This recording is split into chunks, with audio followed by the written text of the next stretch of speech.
అసలు ఎందుకు why should anybody know about Chakrasiddh? సిద్ధ వైద్యం అందాం.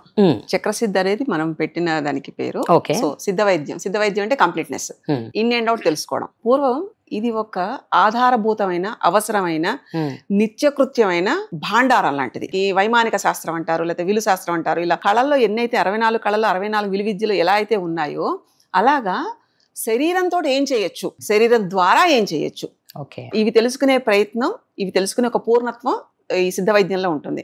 దీన్ని మనకి శివ సంహితలోను, గేరండ సంహితలోను, చాలా వాటిలో, ఉపనిషత్తుల్లో మీరు అన్నట్టు, ఇంకా మనకి వేదాల్లో ఉంది, ఉపాంగాల్లో కూడా ఉంది. దీన్ని ప్రాక్టీస్ చేయడం అనేది ప్రతి వాళ్ళకి అవసరం. ఎందుకంటే దాని పట్ల పూర్తిగా అవగాహన ఉండదు.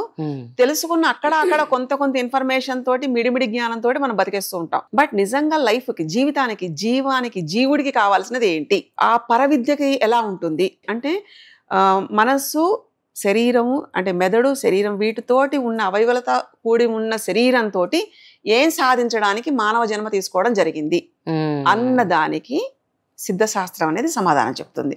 Okay. So it's about like knowing about your self.